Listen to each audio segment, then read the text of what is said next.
To make the cake, you're going to need several basic supplies. You'll need a small bowl, a slightly larger bowl to mix it in, a pan that is microwave safe that you are going to bake your cake in. I got mine at the local grocery store and it is called a mini casserole dish.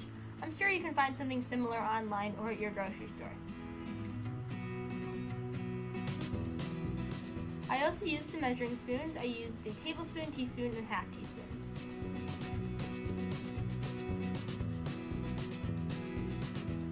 I also used some various utensils such as spoons or a fork to whisk and scoop the different ingredients into the pan.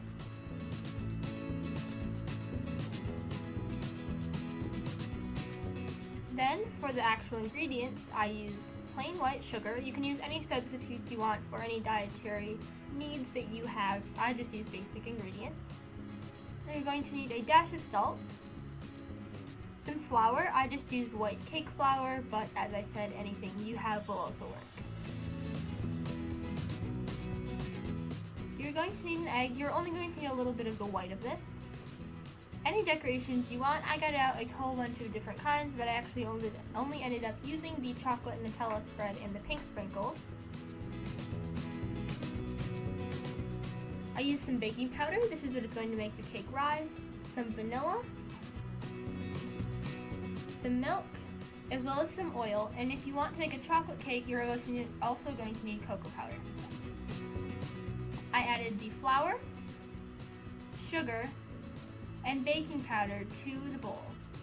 This recipe, as well as the alternate chocolate recipe, will be listed down in the description. I added a dash of salt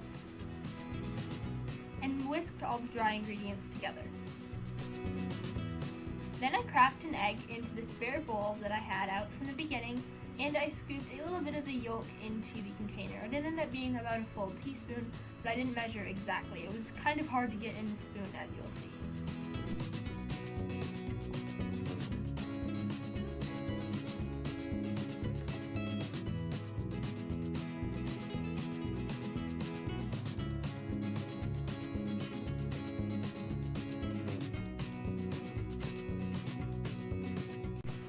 The next thing I did was added the oil,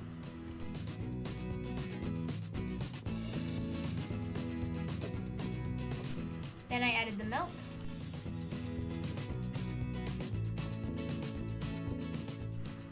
the vanilla, and then finally I stirred it all together with a fork.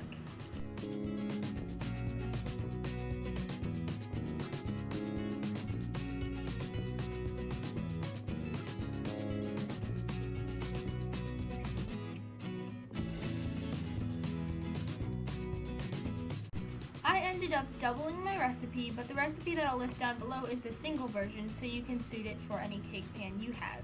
When I was done, I put it all into the dish.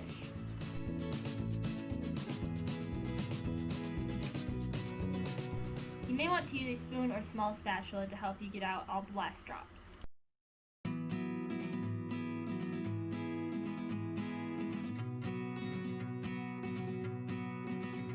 Next, I microwaved it for 30 seconds, and if that isn't enough, you can add it more in 5 or 10 second intervals. Here's what my cake looked like when it was done. Isn't it adorable? I decided to place some chocolate spread in a bowl and use that as my frosting. Then I microwaved it to soften it and spread it on top of the cake, as you will see in the next few clips.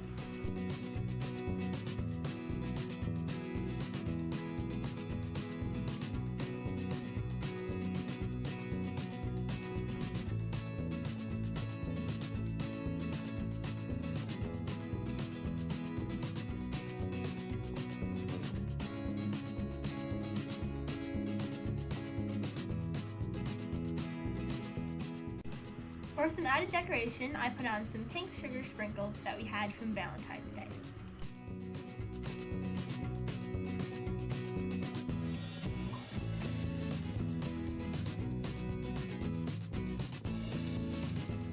For the final decorations, I cut down some candles since this is a birthday cake, but if you're not having a birthday party and you're having a different type of celebration, you don't have to do this step.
For the decorations, you will need some yarn or other type of string. I use blue yarn, some scissors, some white masking tape or pastel colored duct tape, as well as some scotch tape, some streamers or other decorations that you would like, and some Sharpie markers.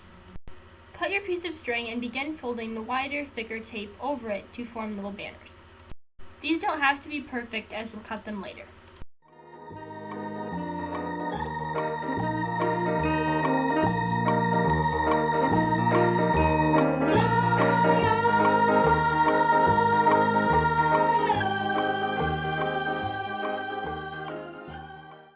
Once you're done, you're going to cut the flags into little triangle banner pieces.